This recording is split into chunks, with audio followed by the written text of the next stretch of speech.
So, being very inspired by the solstice and the beauty of light, I decided to call the talk Shining the Light of Awareness. I think it's a great time to reflect on light and how it relates to awareness, and how both can reveal what's hidden, they light up the darkness, they guide us through the dark, they can inspire beauty, and they can help us see both literally and metaphorically. And there's so many ways to be aware. I think that's what's fantastic about exploring awareness just in general. That there's this invitation in this talk to kind of explore how light and awareness connect. And be interested at some point too to hear if anyone has some thoughts and ideas on, or metaphors that they have about awareness and light shining on things. There's a quote from Thich Nhat Hanh. It's kind of a metaphor also, that awareness is like the sun, and when it shines on things, they are transformed. So awareness is like the sun. When it shines on things, they're transformed. Anyone have that experience with awareness being transformative? Just see some head shaking. Head shaking there too. On Zoom, we have head shaking in the room. So I oftentimes like to learn before I do a talk, or it's usually a short talk, and I tend to look at the definition of a word. So I looked at light today, and the first definition was that light was a noun, and I just thought, how astounding! How could light be a noun? It has so much energy. It's like this moving thing, and it's heat, and shadows are moving, and the sun is moving, and lights are moving, but there is the definition of light as a noun, as a thing, and these were just a few items, that light is a source of illumination, but also light, this idea of light can be something that is understanding a problem or a mystery, and that light is something that also could ignite. Light can start something, and sometimes that's all we need to do is just to get started. I know I have some procrastination issues sometimes, so this idea of just igniting, having, and that's true of awareness. If I bring awareness, I don't want to do my bills. But what happens? I don't want to pay my bills. There's some I have to write manually, they're not automatic. To bring awareness and to start a little, flame to get going. I guess we could say put a little fire under my butt or something too, would be another metaphor. But another definition is a window or an opening that brings light. So a light that is an opening. And so an opposite of that might be feeling in a tunnel without light, or being in a feeling of caught in an emotion, or caught in a mind state that doesn't feel present, doesn't feel good, feels contracted, and to bring awareness to that. Like if there's the feeling of being in a tunnel might feel like not having a light or something illuminating, and bringing awareness to that can light it up to actually kind of step away from it to a way that just seeing that there's this mood or this mind state that's there, that in itself can be a way to break out of that type of feeling.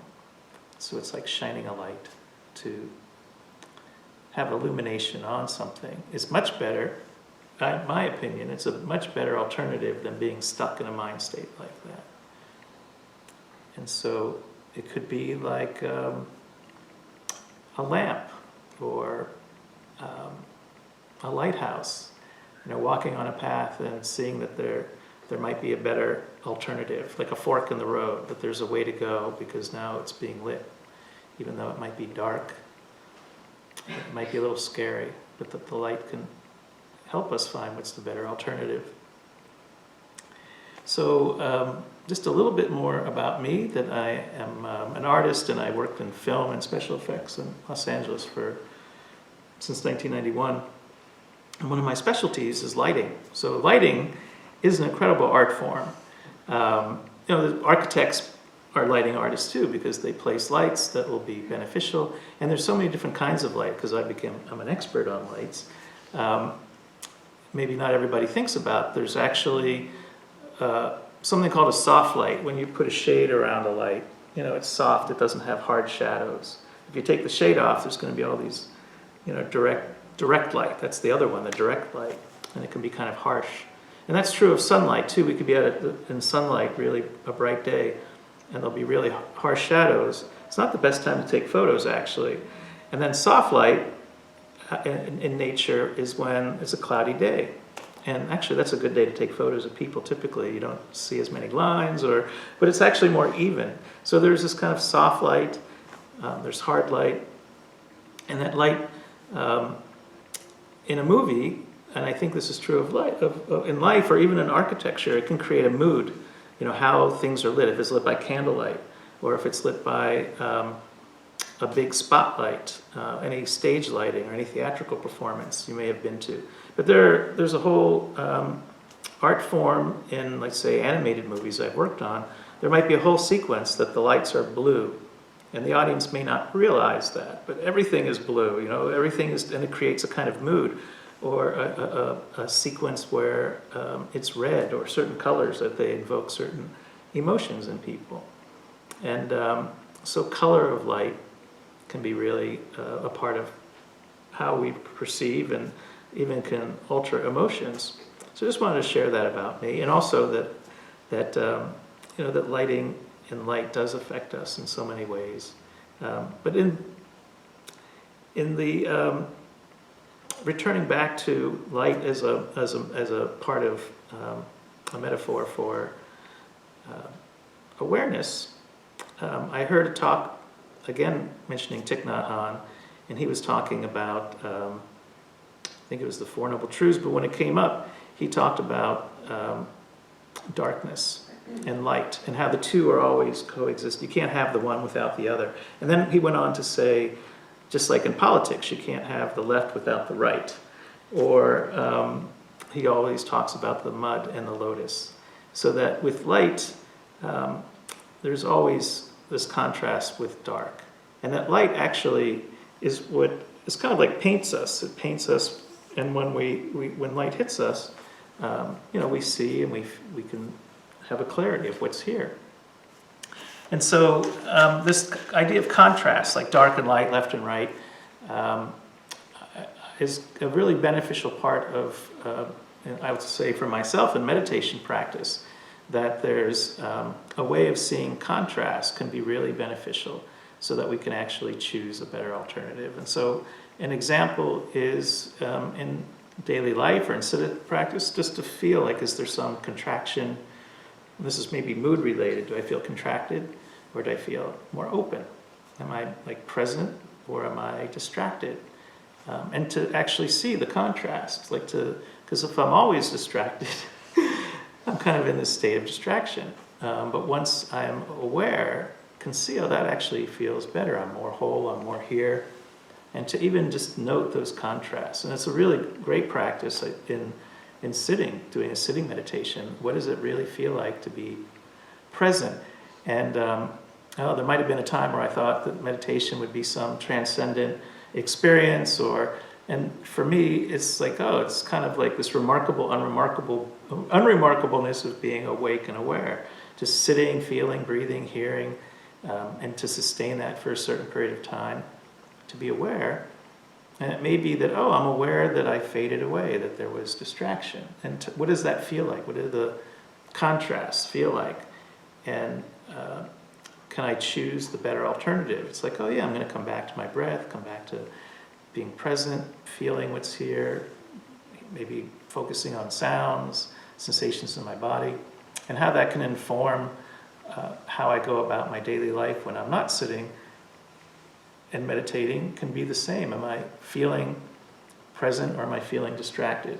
Do I have an urge to, grab my phone and check out?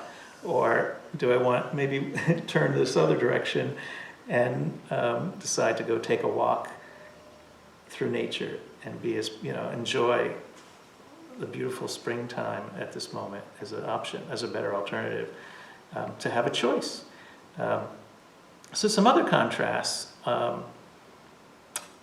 think are interesting, coming from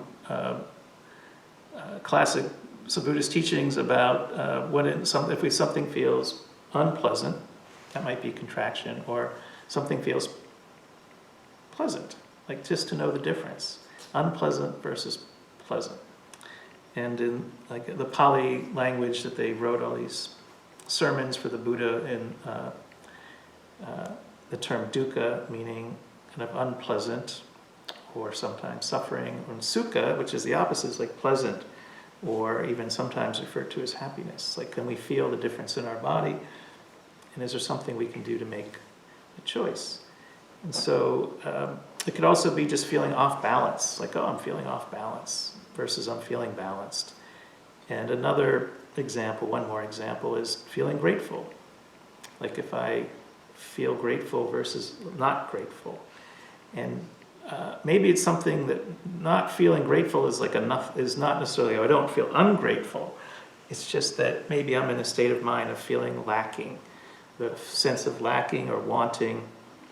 And it can just take a moment to pause and be grateful for, oh, I do have this house, even though it needs a new roof. But to be, I'm lacking. This idea of lacking can be painful. It can actually feel contracting. And no matter what the example might be, is to pause and even see the contrast. Well, is there also gratefulness here? Is there something here I can be grateful for? And it's like this shining a light. Going back to the light, can I just kind of point a little flashlight or a big white spotlight on what's here and see the difference between the two? There's something, there's some research in research circles about this, and it seems to be in all the different Buddhist teachings and traditions. I'm not saying every teaching, but this idea of being aware and then expanding the awareness further. And often there's some kind of teaching or practice about of decentering. If we're like caught in a mind state, there's a teaching about the 8 worldly winds. And there's all these winds that blow. I think I mention them in almost every talk I do here, but they're so valuable to me. Is like there's winds that the Buddha talked about, which are, sorry, they'll come real quick. They're going to blow right in. Is pain or pleasure? So think of it as a wind. There's pain or pleasure, or there's gain or loss. There's blame or praise. There's fame or disrepute. At any time in our lives, we might experience this, and so. To even notice these opposites and to be aware, to have this kind of knowledge that they exist and that they will always be coming, that we can't necessarily stop them just like winds, but we can also face them with awareness and to kind of be rooted in knowing that if we're caught in them, this is where I was talking about the decentering, if we're really caught in all the hurt that comes from being blamed for something. Let's say we were wrongly blamed, because that really hurts. And that's probably will happen to every one of us in our lives. And just to know that, I think, is such a great thing that somebody like 2,500 years ago says, every one of us are going to be blamed for something that we didn't do. But all of us will be praised too. So that's a good thing. Sometimes we'll be praised for things we didn't do also, right? We'll also be blamed for things that we did do. But either way, it might hurt. But we can get caught in that. And also fame. If anybody's had a moment of fame, like people can get caught in that or be consumed. And I think one translation is if you get consumed by that, that's not beneficial. Like if you get consumed by blame. So that's where we could be in the center of it, and it really is like almost blinded, like we're in that tunnel, there's no light, we're in it. And with fame, it might be intoxicated by it. And so this idea of having awareness broaden, the awareness broadening, that decentering where we can step back so that we're not lost in the fame, lost in the blame, lost in the pain, lost in the pleasure, we could be lost in that. So we're not consumed by it, is just stepping back. And then to have a moment of evaluation, just to evaluate, is it possible that through contemplation and stepping back, that we could take a breath, we could relax for a moment and not to be as consumed, that we could start to reevaluate and maybe pull away from some of the negative biases that come from, let's say, blame or pain, or the other word that they use is disrepute. Or so these sorts of possibilities that we could look at these opposites and then also kind of decenter. And what is the better choice? What is the this awareness can give us that better alternative, that we can have another alternative. See that there's a fork in the path that we can choose. So just to share, just actually two more opposites before I move on, is the fear. There can be fear and doubt. That's a really big one. That is it possible to open up to curiosity instead of having fear and doubt? Is just like, maybe I could be curious. What's it like if I get curious here? To open up as another possibility. So there's a poem by, I think it was a Sufi, not a Buddhist, but it's a beautiful poem, really short, that I want to share at this point. And Hafiz, how did the rose ever open its heart and give to this world all its beauty? It felt the encouragement of light against its being. Otherwise, we all remain too frightened. And so this idea of a bud, maybe tighten a bud, frightened, that feels the warmth of a light, gives it the signal to blossom. And so perhaps that's related to the light of awareness, can inspire us to blossom or open up in a way, so that instead of reviewing and regretting things, reviewing and regretting, being kind of tight and contracted, that we can be open and expansive, see things as a learning experience. So can I learn from this here? I know when I am caught in that consumed mind state, it's like, can I learn? If I switch, it's like, okay, just remember. Can I go from review and regret to looking and learning? It's kind of like that light shining on the bud that was tight and fearful, that it could just open up and see what's here and take some action, possibly that is the better alternative. And there's so many other possibilities for, that are available, that are beautiful teachings that relate to shining a light of awareness. And certainly the four heart practices, I always think of 5, but that being loving kindness, which some people call like friendliness, and that there might be this goodwill that we have. We all have goodwill, and I know I feel ill will. Anybody ever feel ill will also? And so the idea that there could be moments of like simply letting somebody in traffic would be a case of goodwill. But we might also notice if somebody's trying to like move in on us, for those of us who drive or are in cars a lot, it seems like they have ill will or they're greedy, and that doesn't feel good. So to notice if that arises in me, like, it's arising in me. This is ill will arising in me. To notice that, and what's the opposite? Well, goodwill. Goodwill is the opposite. That feels like that's going to feel good. That feels a lot better in the body than the ill will, which can be really, again, I'm kind of maybe oversimplifying, but a lot of the opposite states are really just contracted as opposed to open. But which one is the better choice? And just to pause and shine a little light on, yeah, that seems like a better choice. I'm going to let this person in. And they didn't even thank me, but it still can feel really good just to have that goodwill. Or certainly a beautiful teaching handed down to us is about shining a light on somebody else's success. And I will be full disclosure that I might see, like on Facebook or social media, that I have friends that have gone, they're all on this incredible vacation with their family, like somewhere, maybe wherever in the world, and they're having a great time. They're on some beach and laughing, and they have great food, and it's like this kind of momentary feeling of jealousy. Or it's like, as opposed to, it's like, oh, that doesn't feel good. That really doesn't feel good. It hurts. Like, why did that happen? Just to even notice that my mind does that. I don't have to own that and just say, okay, there that is. That does not feel good.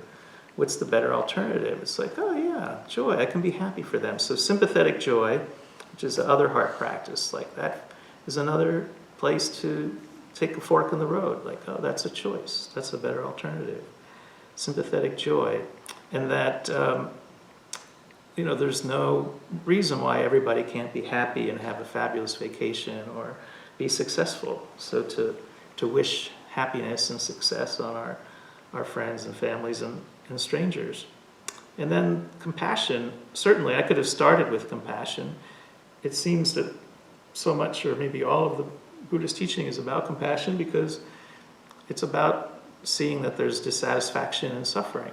And so being, like having our goodwill and our heartfulness to sort of really shine a light on other people's suffering and with care is like an incredible practice. It may be that we can take action for people who are suffering, including ourselves, and to see is there a choice in this moment that I can do something for myself if suffering.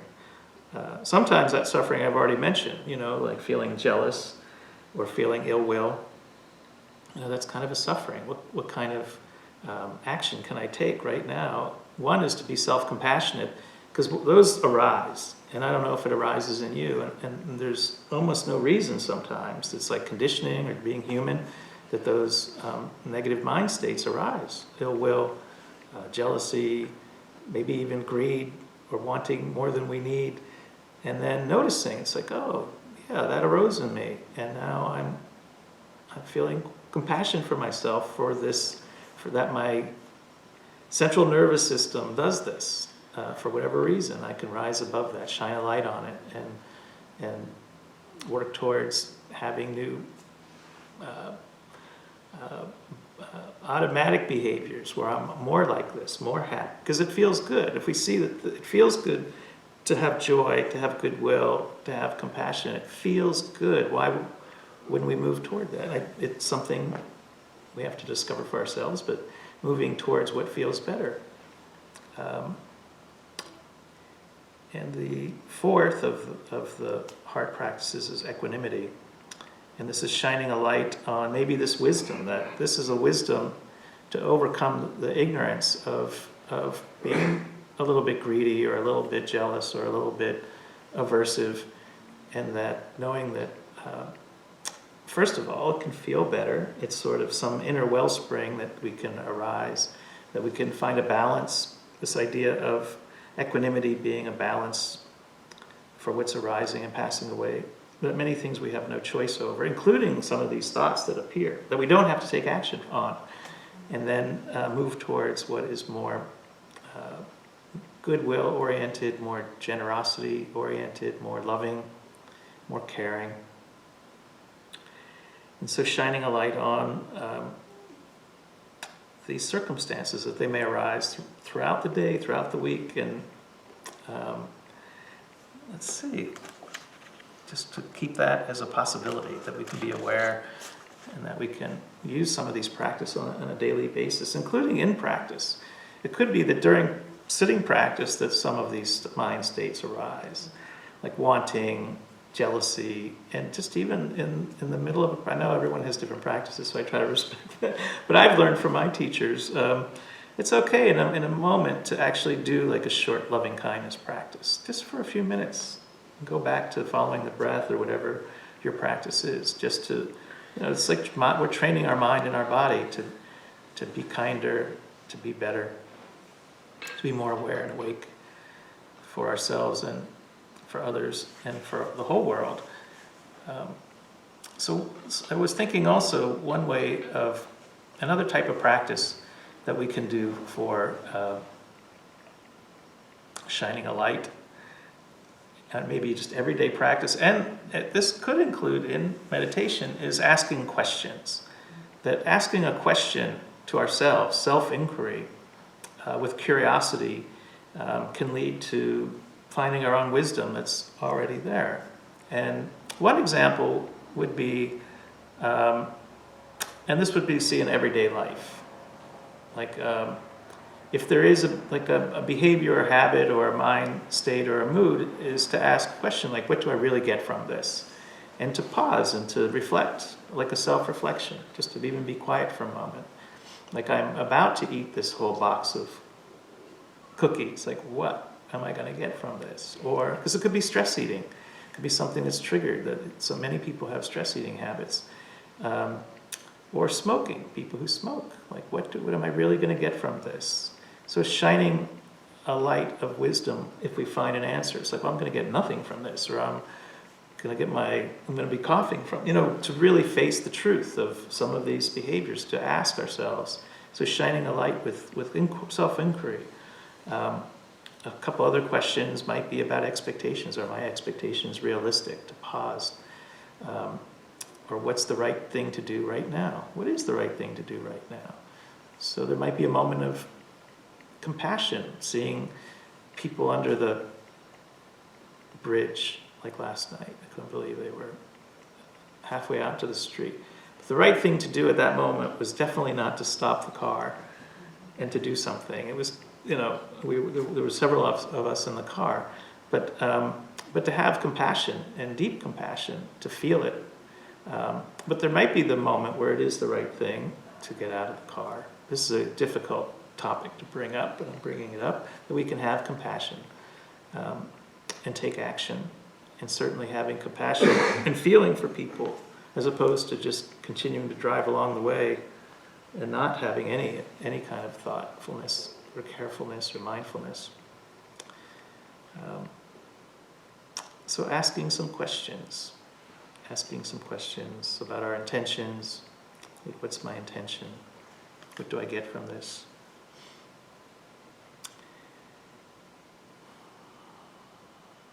Yeah, so I'm transitioning to the end of my sharing here, that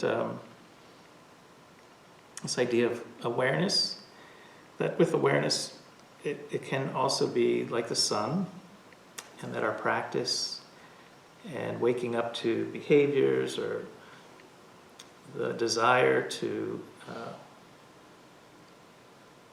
be someone who has goodwill and generosity and caring for others.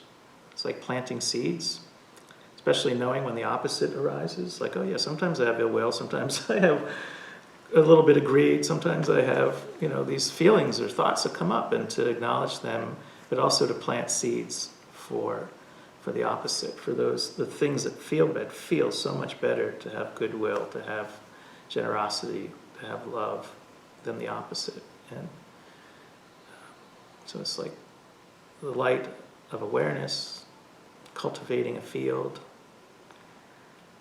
And I think after a few thousand years of practice, that there's some evidence that these seeds can grow, and but we all have to discover for ourselves, and walking along our own path to choose what is the better alternative for us. So thank you for listening to my stories today, and just wanting to open it up to any kind of sharing, any comments, or any metaphors you have for light and awareness, or any questions about anything I shared today.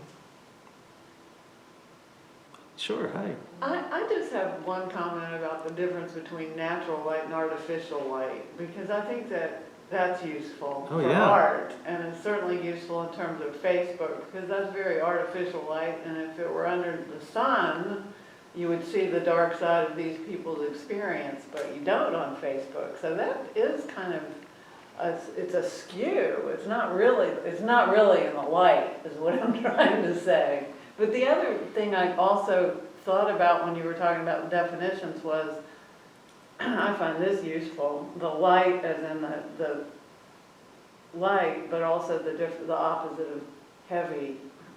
And I think that the light shining and the lightness of maybe the attitude, Oh, yeah. or even the posture, Oh, yeah. is so meaningful and such a habit that we fall into unaware, and we can sort of change the posture or the attitude and feel lighter and see more light. I love that. I Thank do you. too. Yeah, thank you. I Thank also love you. that being the feeling of lightness versus heaviness, and how posture is really, I mean, posture and attitude. I could go on about that myself, because it's a very, it seems like, oh, you could talk about attitude for 5 minutes and you're done. But attitude almost is all of our, everything, how we see the world. So, and we have the opportunity to change it. We can change it. Yeah, that might even relate to what Joe was saying, like changing your attitude. Well, thank you, everybody. And everybody who's joined. I know there's people on Zoom, they could be from various places, so from all over, thank you, and everybody who was here live today. So.